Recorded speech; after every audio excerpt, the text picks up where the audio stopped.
The candles of the Stirling garden party guttered in the night air, illuminating the whispers of the tun. 20-year-old Seraphina Talbot knew those whispers were for her. She was the scholarly ward, the prickly, penniless bookworm, and she had just been spectacularly, publicly destroyed by the only man she ever thought respected her mind.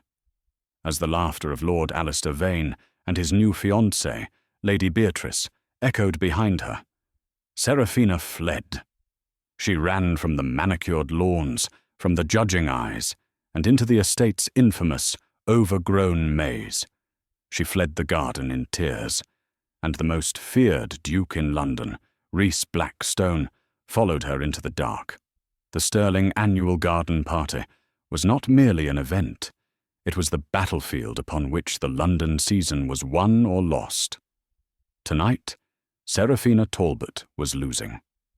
She stood near a trellis of wilting white roses, the scent of crushed petals and sweet wine cloying in the humid air. She was a scholar in muslin, her sharp, intelligent face a stark contrast to the simpering, glittering masks of the other attendees. As the paid companion to her aunt, Lady Dowding, Seraphina's presence was tolerated, but never welcomed.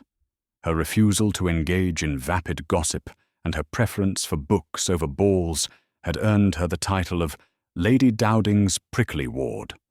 For 2 months, however, Seraphina had held a secret that made the tun's dismissive glances bearable. Lord Alistair Vane. Alistair was everything golden. He was the heir to the Vane baronetcy, with a smile that critics called Byronic, and a charm that melted the frostiest of chaperones. He had met Seraphina in a dusty bookshop, and unlike other men who dismissed her, he had seemed captivated by her mind. They argued over philosophy, discussed botany, and shared coded messages using floriography, a game her father had taught her. He had praised her uncompromising intellect and her refreshing lack of artifice. Tonight he was supposed to speak to her aunt. Tonight he was supposed to make his intentions known. But he had not spoken to her. He had not even looked at her. A sudden hush fell over the party. It was a silence so profound that the string quartet faltered. Seraphina turned, following the gaze of every guest. He had arrived. Rhys Blackstone, the Duke of Thorn. He was not a man. He was a legend, and a dark one. Where Alistair Vane was sunlight, Thorn was the abyss. He was impossibly wealthy, ruthlessly powerful, and utterly solitary. The Tun called him the Reaper Duke. It was whispered that he had cold-bloodedly secured his own title, that his older brother and father had met suspiciously convenient ends. He was tall, dressed in severe black that absorbed the lantern light, and a faint, silver scar cut across his right temple, disappearing into his dark hair. He never attended such events. His presence was a violation of social norms, and it sent a thrill of terror and excitement through the crowd. The Duke's dark eyes swept the garden, missing nothing, offering nothing. They passed over Seraphina without a flicker of interest, landing instead on the group where Alistair Vane was holding court. Seraphina's heart, already heavy with confusion, began to race with a different kind of anxiety. She needed to speak to Alistair. She slipped away from her aunt's side, moving through the clusters of gossiping guests, her gaze fixed on Alistair's golden head. He was standing near the grand fountain with the most sought-after debutante of the season, Lady Beatrice Ashworth. Beatrice was a diamond of the first water, with fiery red hair and a fortune to match her icy beauty. As Seraphina approached, she heard Beatrice's high, clear laugh. "Oh, Alistair, you are wicked." "I am merely practical, my dear," Alistair's smooth voice replied. Seraphina stopped behind a large marble urn, hidden by the shadows. Her heart hammered. "And what of your little pet, the bookish one?" Beatrice asked, tapping Alistair's arm with her fan. Lady Dowding's charity case. Talbot, is it? Seraphina's blood ran cold. Alistair sighed, a sound of theatrical boredom. Oh, Seraphina, a necessary diversion. One must sharpen one's wit on something, and she was so pathetically self-serious. Did you know she actually believed I was interested in her dreary lectures on weeds? He laughed. I confess, I let the charade go on a trifle long. She began to look at me with such intensity. It was becoming pedantic. And you have assured me you are quite finished with your diversion? Beatrice's voice was sharp. Entirely, Alistair said. Tonight I secure my future, and that, my love, is you. He raised Beatrice's hand to his lips. The Vane estate needs your dowry, and I need a wife who will not bore me with philosophy before the honeymoon is over. And the bookworm? She will scurry back to her library, Alistair said, his voice laced with a cruelty Seraphina had never heard.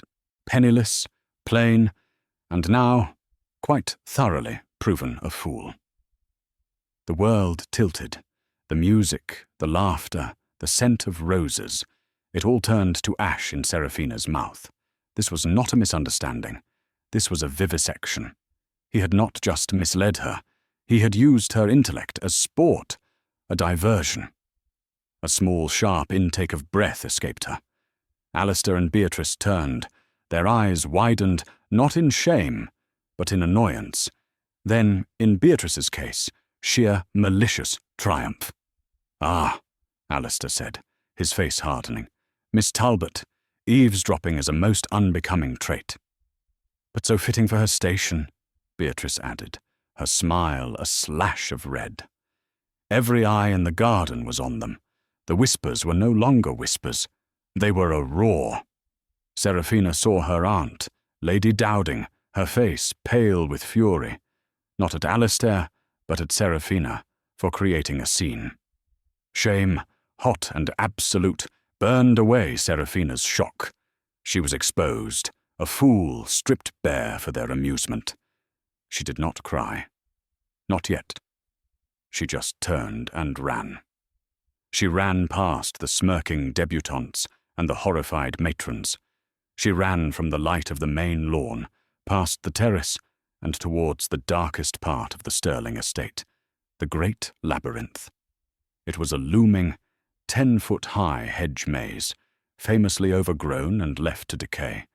She plunged into its shadowy entrance, the branches catching at her hair and tearing the delicate muslin of her sleeve.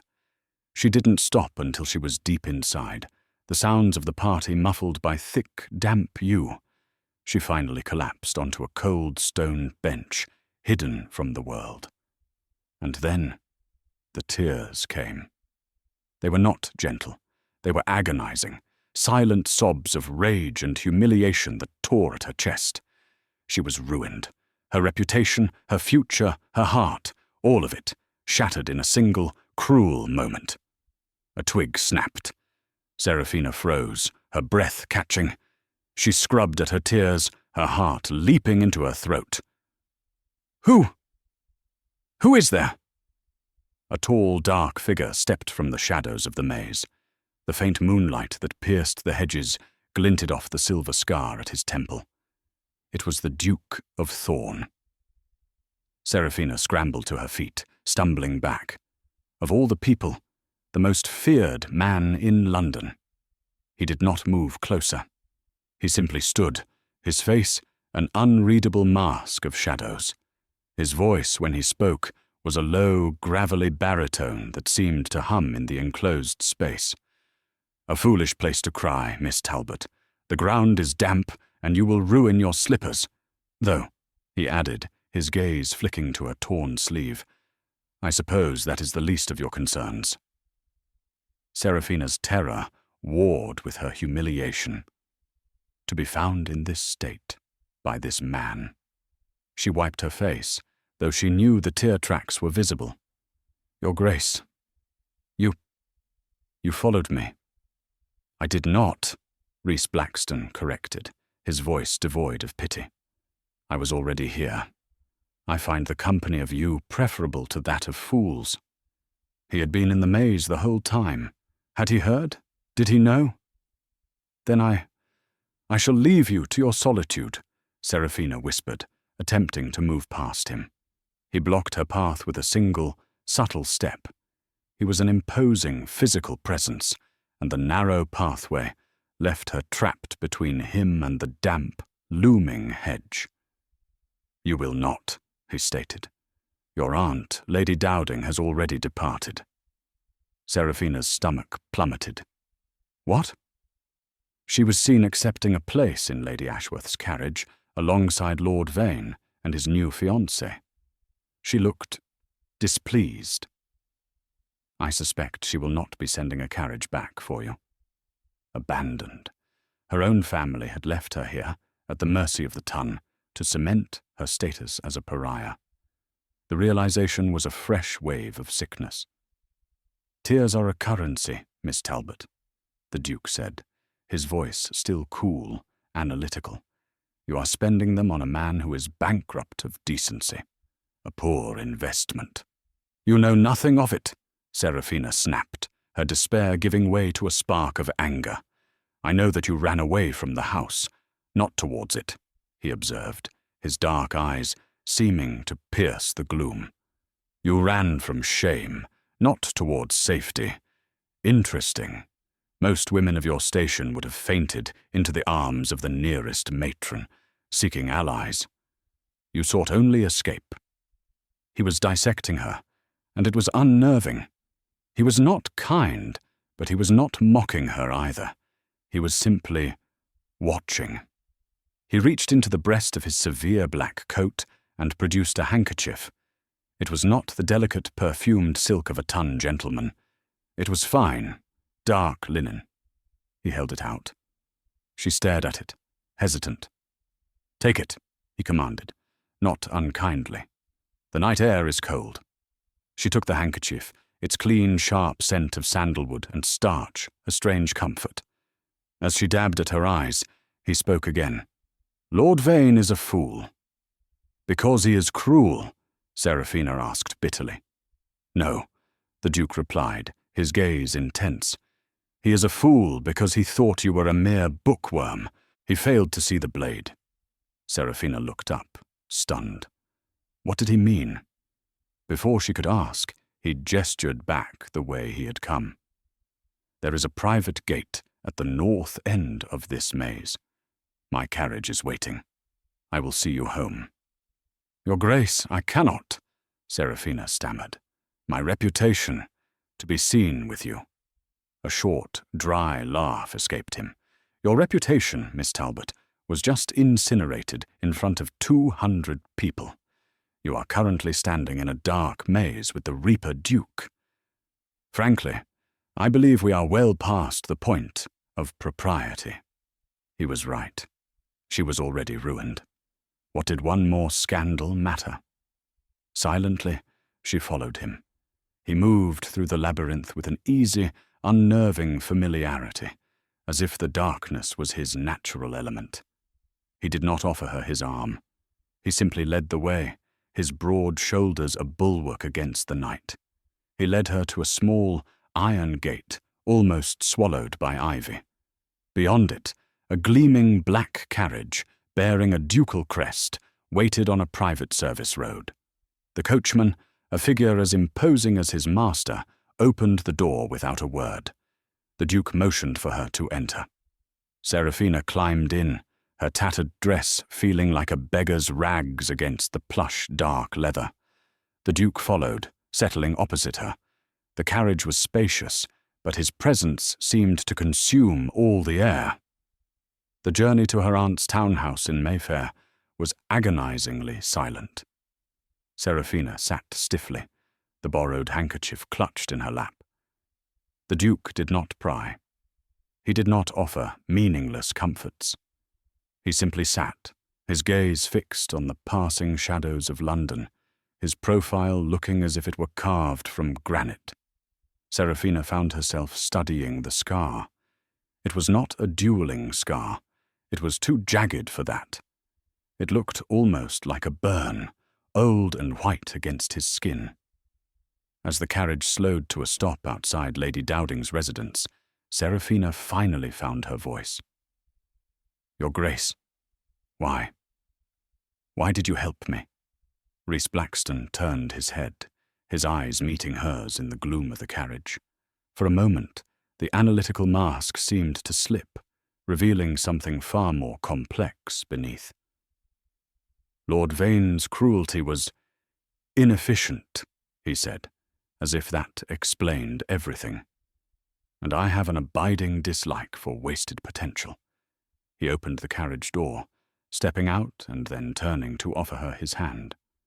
It was a reflex of etiquette, but as her small, trembling hand rested in his large, strong one, a strange jolt passed between them. He escorted her to the door. She still held his handkerchief. I will have this laundered and returned, Your Grace." "Do not bother," he said dismissively. He turned to leave, then paused, his back to her. "Miss Talbot." "Yes, Your Grace." He looked over his shoulder, his face half in shadow. "Alistair Vane is a fool, but not for the reason you think. Be glad he cast you aside. He is compromised." "Compromised? I don't understand." "You are not meant to," the Duke said. "Good evening." He strode back to his carriage and was gone, vanishing into the London fog like an apparition. Seraphina was left on the doorstep, cold, confused, and clutching the Reaper Duke's handkerchief, with a warning echoing in her ears. The door was opened by a furious Lady Dowding. Seraphina's brief, strange respite was over. The true nightmare was just beginning.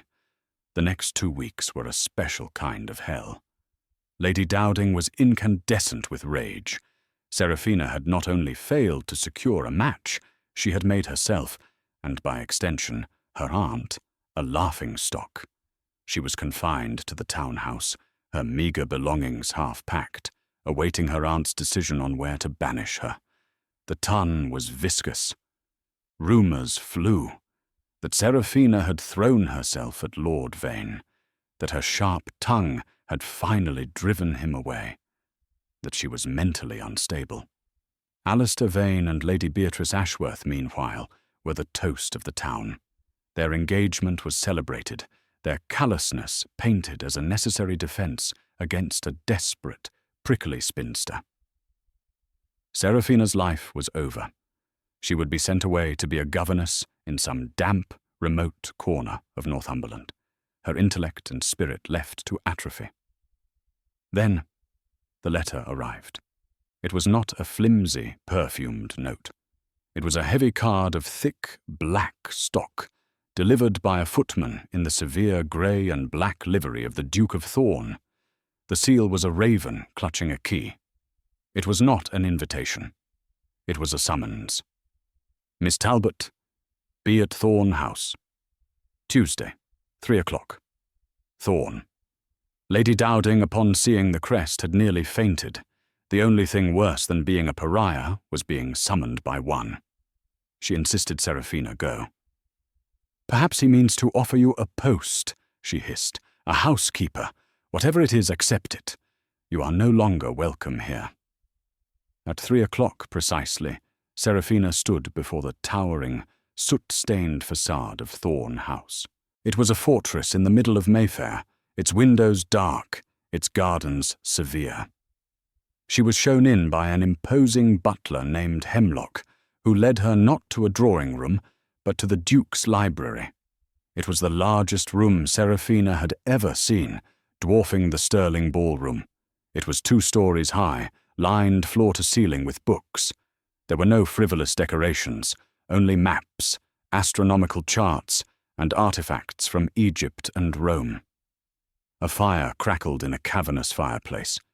The Duke of Thorn was standing by the window, looking out. He was dressed as always in black. "You came," he said, without turning. "You summoned me, Your Grace." He turned. "So I did." He gestured to a chair opposite his massive desk. "Sit." Seraphina sat, her spine straight. She would not perch like a frightened bird.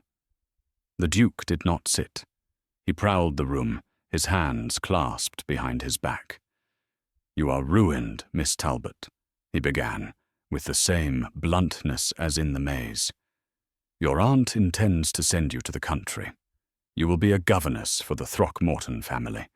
They have 8 children, all of them savages. You will be miserable within a month and broken within a year." Seraphina's stomach tightened. He knew everything. "How?" "I make it my business to know things," he said. "I am here to offer you an alternative." Seraphina's breath caught. "An alternative?" "Your Grace, She lifted her chin, her eyes flashing. "I will not be your mistress." The words were not mortified. They were a sharp, cold accusation. The Duke actually stopped pacing and looked at her. A flicker of something, amusement, respect, crossed his features. "My mistress?" he repeated. "Miss Talbot, do I look like a man who pays for companionship? And if I did, do you truly believe I would choose a woman who was so thoroughly fooled by Alistair Vane?" The insult stung, but it was also a relief. "No," he continued, "I require something far more valuable than your virtue. I require your mind." He moved to his desk and picked up a sheaf of papers. "You told Lord Vane your father was a botanist. That was a half-truth. He was a professor of botany at Oxford, yes. But his true work was for the Crown. He was a cryptographer, a code breaker, and according to his files, his favorite student was his daughter." Seraphina was speechless. Her father's games, the complex puzzles based on plant classifications and floriography, the language of flowers that they had exchanged. It was work. "How do you know this?" she whispered. "Because," the Duke said, "I now hold the position your father once did. I oversee a particular branch of intelligence for the Home Office. The Reaper Duke reputation is a useful smoke screen. People who fear you do not look closely at what you are doing." This was the twist. The feared, scandalous Duke was a spy master. "Now, to the matter at hand," he said, tapping the papers. "Lord Vane, I told you he was compromised. That was an understatement. He is a traitor." Seraphina gasped. "He has been selling naval signaling codes to the French. We have known this for months. We were watching him at the Stirling party, which is why I was present. His crass dismissal of you merely accelerated my plans." "The French?" Seraphina felt faint. Alistair was a fop, a cad. But a traitor? He is foolish, as I said. But he is a fool being manipulated by someone very clever. We have intercepted this. He slid a paper across the desk. Seraphina looked at it. It was a drawing of a floral bouquet, seemingly innocent, with a list of botanical names scribbled beneath. "It looks like an order for a florist," Seraphina said. "It is," the Duke said, "but it is also a cipher. My own men cannot break it. It is not a standard numerical or substitution code. We believe it is based on floriography, but the key is obscure. Your father was the master of this. I believe you are, too." He leaned forward, his dark eyes intense. "Here is my proposition, Miss Talbot. You will not be a governess. You will move into this house. You will be my botanical archivist, cataloguing my late father's collections. That will be your cover story. Your real work will be to help me break this code, identify Vane's contact, and stop him before he leaks the new spring naval deployments." And in return?" Seraphina asked, her mind spinning. "In return," the Duke said, his voice dropping, "I will not only ensure your financial independence for the rest of your life, I will give you something I suspect you crave far more than revenge." He paused, letting the weight of his words settle. "I will give you justice. I will give you the pleasure of being the mind that brings Alistair Vane down. It was a temptation from the devil himself. He was offering her a future, a purpose, and justice. The prickly bookworm offered the chance to become a queen in a game of spies. I must warn you, he added, this is not a game. Vane is a pawn, but the other players are dangerous. My brother died because he became entangled with this same network. This is not just state business for me, Miss Talbot. It is personal. The rumor that he had killed his brother. It was a lie, a cover. His brother had been killed by these people.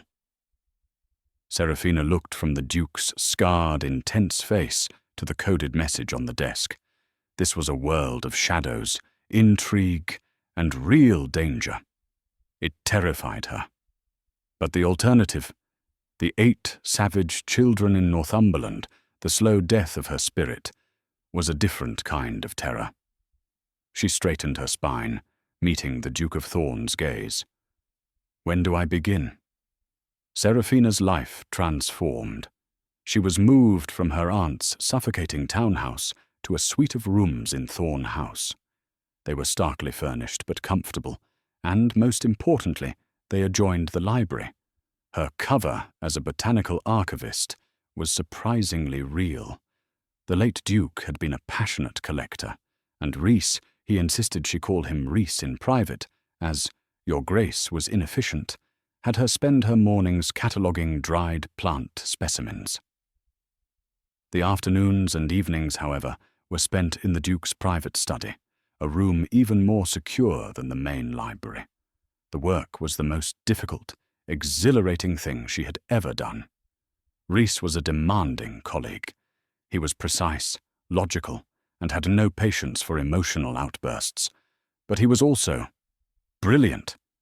He saw patterns she missed, and she saw botanical nuances that he overlooked. They were a formidable team. This is not just floriography, Serafina insisted, 3 days into their work, staring at the list of flowers, aconitum, laburnum, rhododendron, and a single white rose. Poison, treachery, danger, Rhys said, pacing. We know. It is a warning. But to whom? And where? No, you're reading it wrong, Serafina said, tapping the paper. This isn't Victorian floriography. This is older. This is a mythological reference. Aconitum, wolfsbane, sprang from the saliva of Cerberus. Laburnum is also called false ebony. Rhododendron is the deceiver's bush. And the white rose, in ancient Rome, a white rose hung over a meeting meant it was sub rosa. Under the rose. Secret. Rhys stopped pacing. Treachery. False. Deceiver. Secret. It's not a message. It's a key. It's describing the location of the meeting. Exactly, Serafina said, her mind racing. A place known for false darkness, for Greek myths, for secrets. Vauxhall, Rhys breathed. The masquerade ball at Vauxhall Gardens, Serafina finished. This Friday. The main grotto is decorated with a statue of Cerberus. The pathway to it is lined with laburnum. Rhys looked at her, and for the first time, Serafina saw raw, undisguised admiration in his eyes. My father was right about you, Serafina. You see the patterns others miss. A strange warmth flooded her, a pride she had not felt in months. She was not a bookworm. She was a cryptographer. As they worked late into the nights, the cold, imposing Duke began to recede. In his place was Rhys. She learned his habits. He drank his tea black and bitter. He rubbed the scar on his temple when he was deep in thought. He was fiercely protective of his staff, all of whom, like Hemlock, the butler, were former soldiers loyal to him. One evening as they worked, a log shifted in the fireplace, sending a shower of sparks. Serafina flinched, and Rhys moved, shielding her instinctively. The moment passed, but the proximity left them both breathless. The fire, Serafina murmured. Your scar. Was it? Rhys stepped back, his face closing off. My brother, Julian. He was always reckless. He fell in with the wrong people. The same people Vane is dealing with. They used him for his name, got him into gambling debts. When he tried to pull away, they silenced him.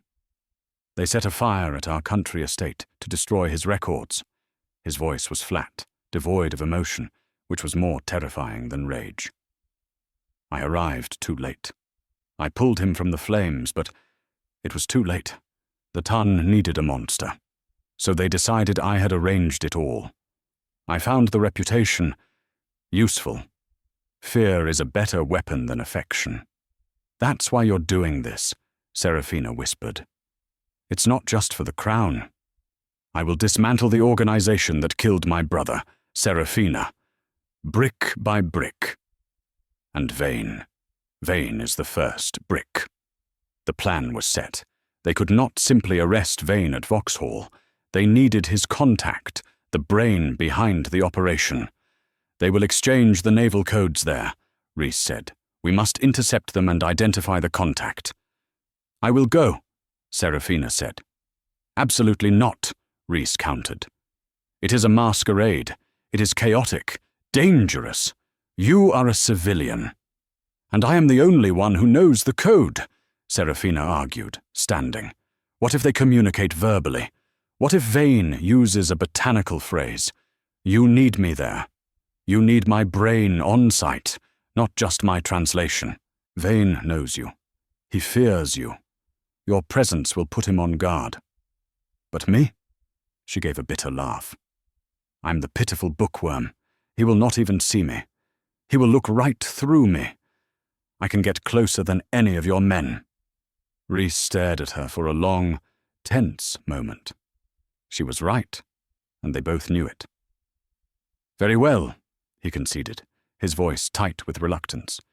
You will go, but you will not be alone. You'll have your men stationed.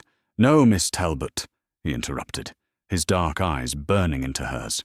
You will not leave my sight. I will be your shadow. Vauxhall Gardens was a world of pure, unadulterated chaos, precisely why it was chosen for treason. The noise was a symphony of laughter, shouted conversations, and a full orchestra battling against the pop of fireworks. Thousands of lanterns hung from the trees, casting grotesque and shifting shadows. And everyone was masked. Serafina felt her nerves straining.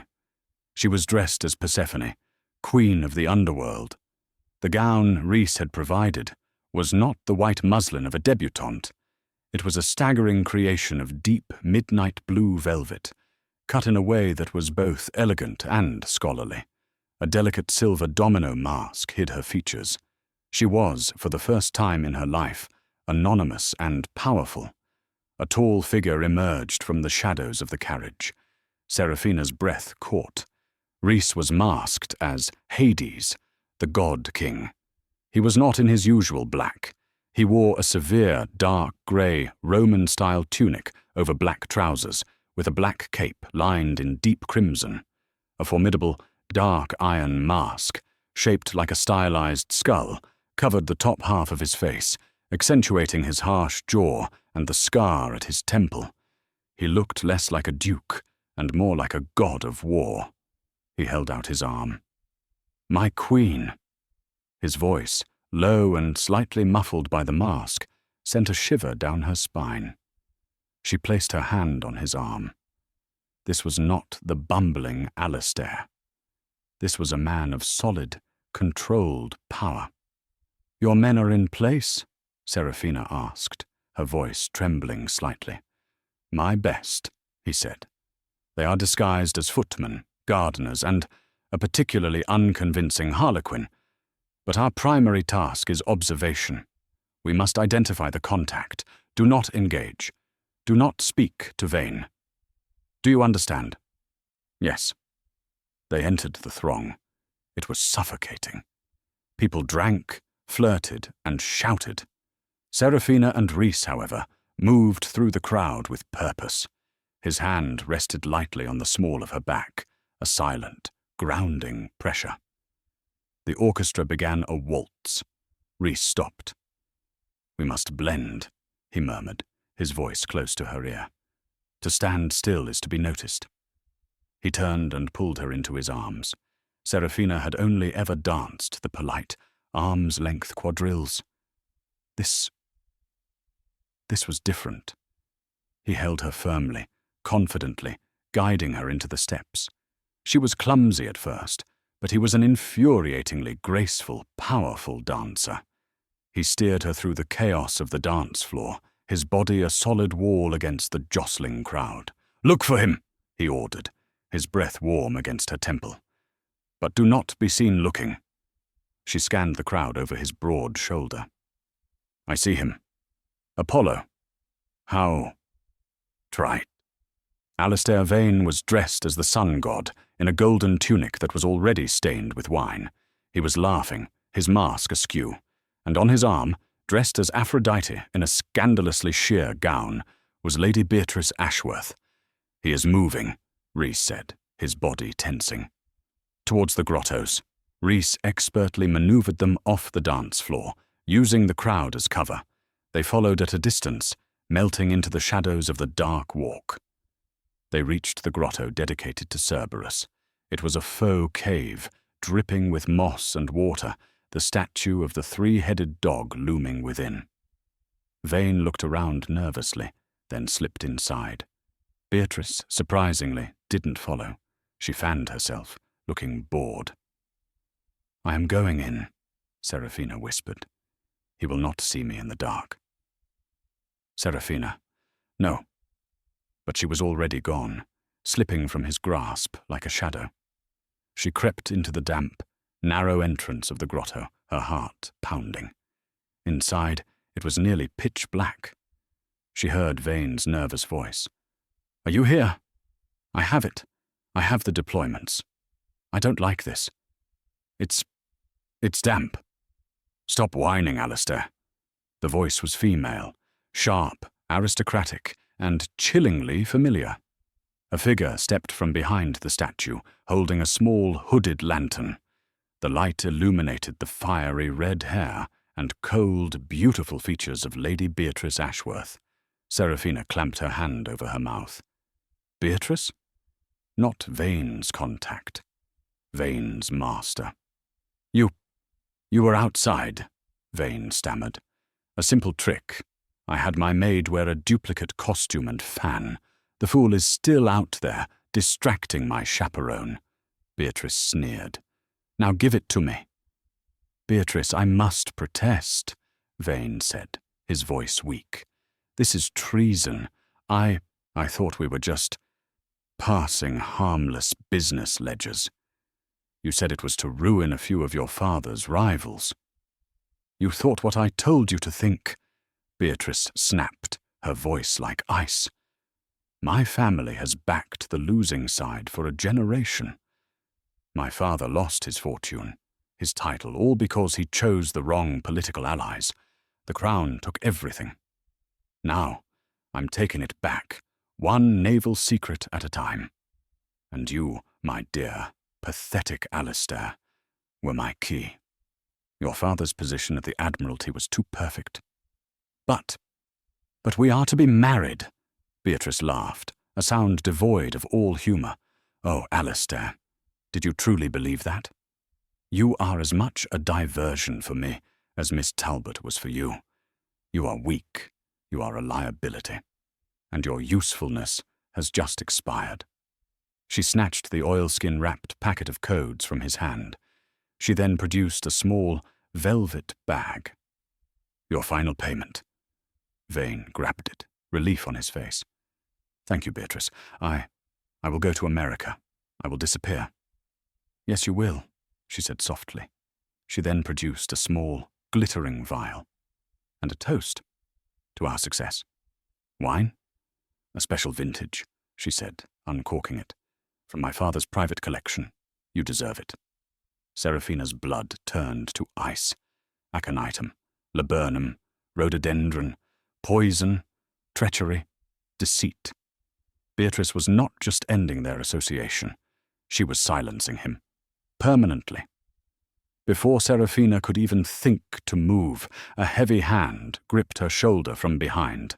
A guard, whom she had not seen in the shadows, dragged her forward into the lantern light. "My lady," the guard grunted. "A rat." Beatrice and Alistair spun around. Vane's face went white with terror. Beatrice's eyes widened, then narrowed into slits of pure, cold fury. "Well, well, the little bookworm. Did you come to watch your former lover die? How very Greek." She raised the vial, her smile terrifying. "Perhaps you'd like to join him. Release her." The voice came from the mouth of the grotto. It was not a request. It was a death sentence. Hades had come for his queen.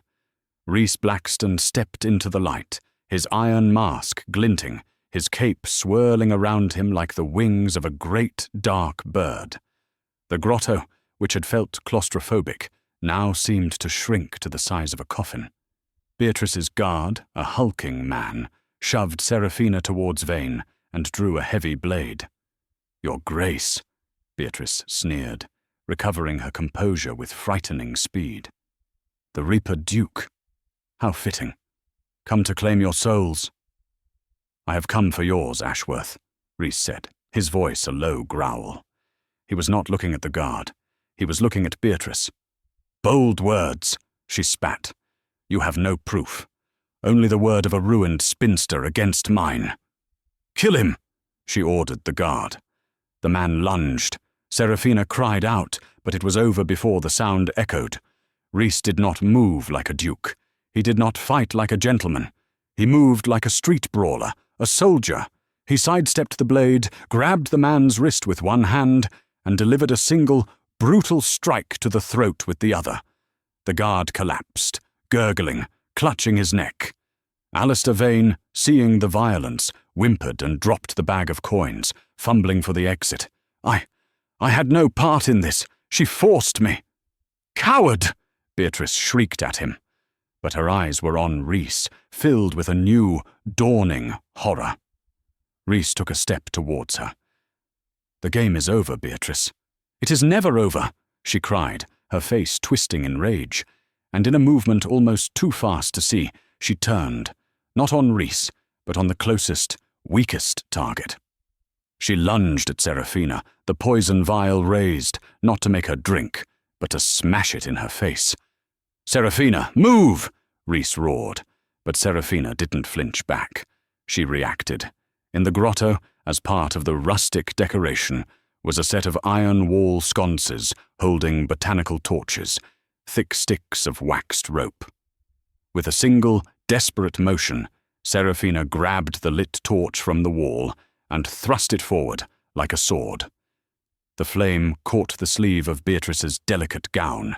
She shrieked, a sound of pure terror, and stumbled back, beating at the flames. In that instant, Rhys crossed the distance.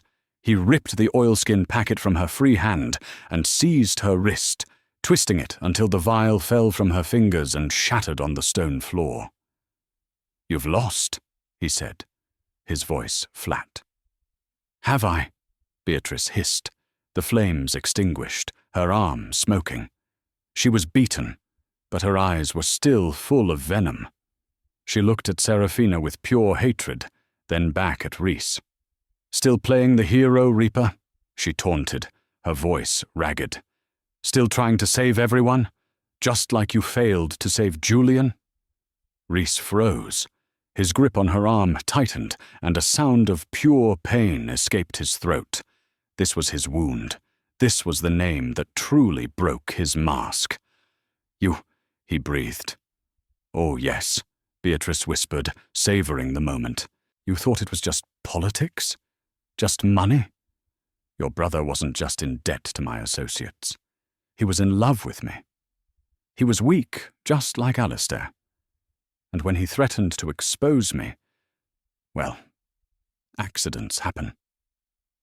The confession hung in the air, more shocking than the treason. She had given the order. Rhys looked like he was going to kill her. His face, visible beneath the mask, was a terrifying visage of grief and rage.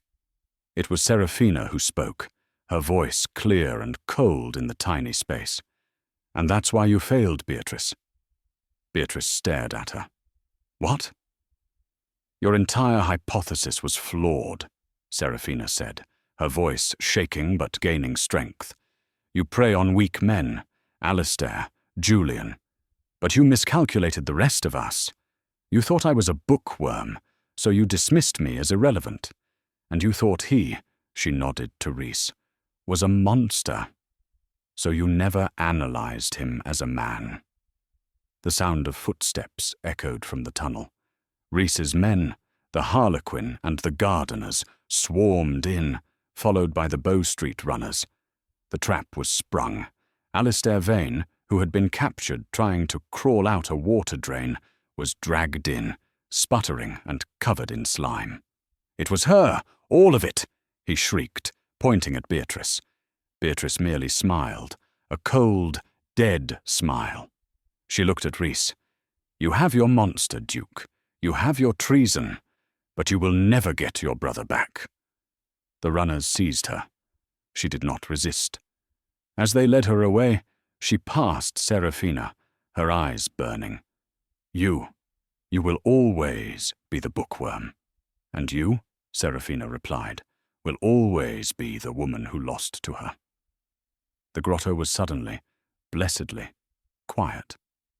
The adrenaline fled Seraphina's body, leaving her shaking so hard she could barely stand. The torch fell from her hand, sputtering on the damp floor. Alistair Vane was being cuffed. He looked at Seraphina, his handsome face crumpled in despair. "Seraphina, please, I respected you. She bewitched me." Seraphina looked at the man she had wept for. He was nothing, a hollow, golden shell.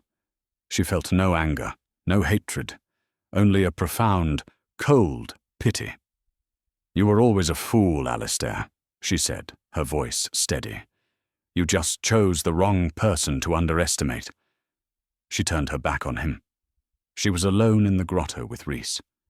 He had not moved.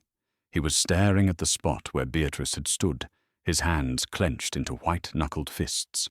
The iron mask was still in place, but she could feel the storm of emotion raging beneath it. "Rhys," she said softly. He turned to her. He was bleeding. The guard's knife had sliced his forearm, a deep gash that was staining his grey tunic dark red. "You're hurt," she whispered, moving toward him. "It is over," he said, his voice raw. He reached up, his hand unsteady, and slowly removed the Hades mask. His face was bare. The scar, the dark eyes, the harsh lines of his mouth, but his expression was one she had never seen. It was not anger.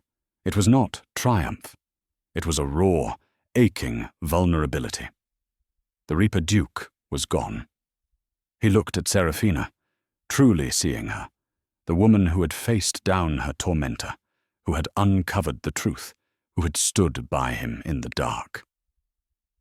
"It is over," he repeated, but the words were a question.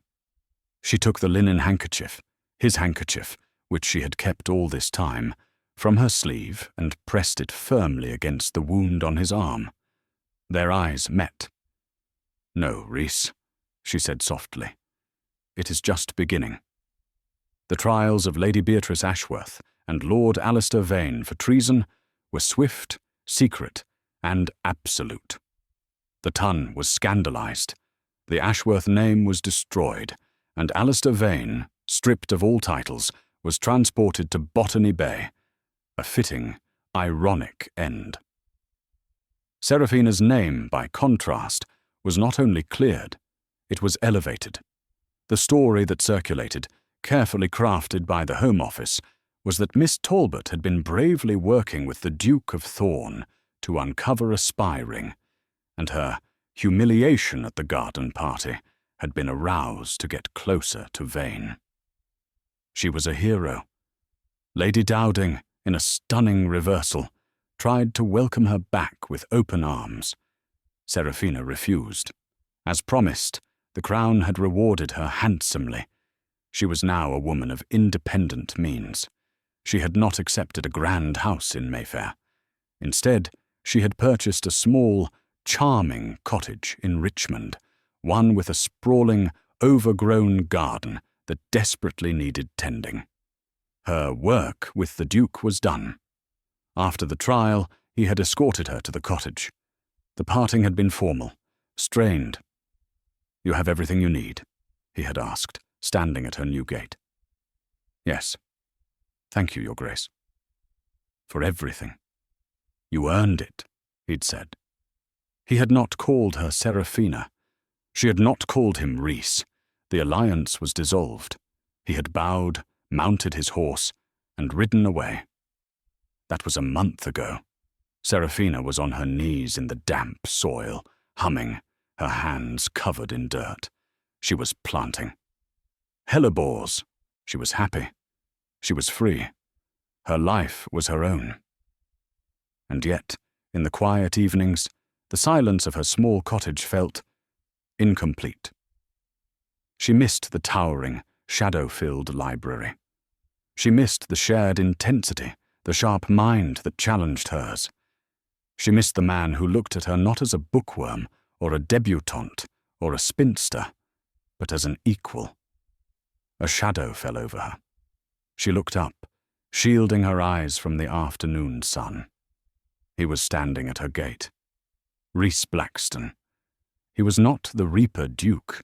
He was not the spy master. He was dressed in simple country riding clothes, a fawn waistcoat and linen shirt, the sleeves rolled up to his forearms, revealing the pale, healing scar from the guard's knife. He held no hat. He was just Rhys. "Your Grace," Seraphina said, startled, scrambling to her feet and wiping her hands on her apron. "Seraphina," he replied, his voice quiet. He opened the gate and walked onto the path, stopping a few feet from her. He seemed uncertain, a feeling she had never associated with him. "Your garden is chaotic," he observed. "It is," she agreed with a small smile. "It has potential." They stood in silence for a moment, the buzzing of bees filling the air. "I have spent a decade living in shadows, Seraphina," he said, his gaze fixed on a patch of wild roses. "I used the darkness as armor. The Tun feared me, and I allowed it. I encouraged it. After Julian, it was easier to be a monster than a man in mourning." He turned to look at her, his dark eyes raw with the same vulnerability she'd seen in the grotto. "That night in the garden," he continued, "the Sterling party. I told you I followed you because I disliked Vane. That was true, but it was not the whole truth. I had assumed you were there for your investigation." "I was," he said. "But when I saw you flee, when I saw that humiliation, I saw something I recognized. I saw an intellect being punished for its own brilliance. I saw someone who ran into the darkness to think rather than crying for the light.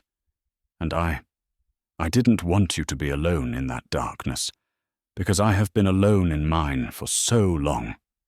Seraphina's heart, which she had guarded so carefully, began to beat faster. "The work is done," he said. "The traitors are gone.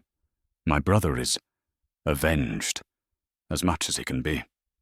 And I find the silence in Thorn House unbearable. The library is too quiet." He reached into his pocket and pulled out a small, potted flower. It was not a grand rose or a hothouse orchid. It was a cypripedium, a rare, delicate lady's slipper, one she had told him, during their work, was her absolute favorite. He held it out.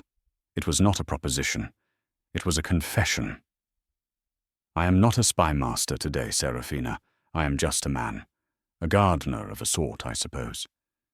And I find I have no interest in my dark library when you are out here, in the sun." Seraphina looked from his face to the small, perfect flower. She had her independence. She had her freedom. She needed nothing from him, and that, she realized, was why she could finally accept him. She stepped forward, her dirt-stained hands reaching out. She did not take the flower. Instead, she laid her hand on his forearm, over the scar. "The sun is pleasant, Your Grace," she whispered, "but I found I am not afraid of the dark. The shadows are quiet. Perfect for thinking." Rhys let out a breath he seemed to have been holding for a decade. He covered her hand with his own. His skin was warm. "Rhys," he corrected her, his voice rough. "Rhys," she smiled. He did not kiss her. It was not a moment for grand, fiery passion. It was something deeper. He held out his free hand, and she took it. And together, the feared Duke and the woman they once called a bookworm walked out of the shadows and into the garden they would build together. And that is the story of She Fled the Garden in Tears, and the most feared Duke in London followed her into the dark. What started in a moment of devastating public humiliation ended in a partnership built on secrets, intelligence, and a shared understanding of the shadows. Serafina Talbot proved that the prickly bookworm had the sharpest mind, and Blade, in London, and Rhys Blackstone, the Reaper Duke, finally found a reason to step into the light. They found in each other not a savior, but an equal. If you were captivated by the story of Serafina and Rhys and their journey from espionage to love, please show your support. This is how stories like this get to be told. Please hit that like button, share this video with a friend who loves a good historical drama, and most importantly, subscribe to the channel and ring the bell.